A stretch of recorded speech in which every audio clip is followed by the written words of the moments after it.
বিকাল বিকাল বোনের ফ্রেন্ডরা চলে এসেছিলো। আমি বলেছিলাম ওদেরকে একটু তাড়াতাড়ি করে তোরা চলে আসিস, কারণ আমি একা ডেকোরেশন করতে পারবো না, তোরা আমার সাথে একটুখানি হাত লাগাস। তো আমি আসার আগেই ওরা নিজেরা মিলে করা শুরু করে দিয়েছিল। তারপর আমি অনেকক্ষণ পরে এসে ওদের সাথে আমিও জয়েন হলাম। আর এই দিকে রাত্রেবেলার জন্য রান্না বান্না শুরু হয়ে গেছে, বিকাল বিকালে শুরু হয়ে গেছিলো। এদিকে আমাদের ডেকোরেশন কমপ্লিট, আর সাজানোর পর ঠিক এরকমটাই লাগছিল।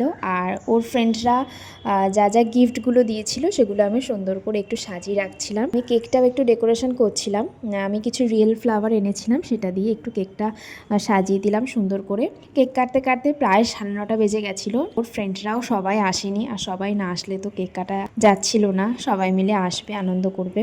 এরপর ক্যান্ডেলগুলো একটু সাজিয়ে দিলাম, আর কিছু ফটোস তুললাম, ভিডিও করলাম। সেদিনটা প্রচুর মজা হয়েছিল। ও খুব মজা করেছে, আর ওর সাথে আমরাও খুব মজা করেছি। ওর ফ্রেন্ডরাও খুব মিশুকে আর খুব মজাদার সবাই। আর তারপর খাওয়া দাওয়া, নাচ গান এসব তো আছেই। তো এভাবেই বার্থডে নাইটটা কাটলো।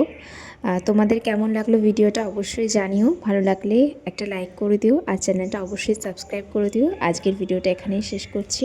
আবারও দেখা হবে তোমাদের সাথে পরের ভিডিও।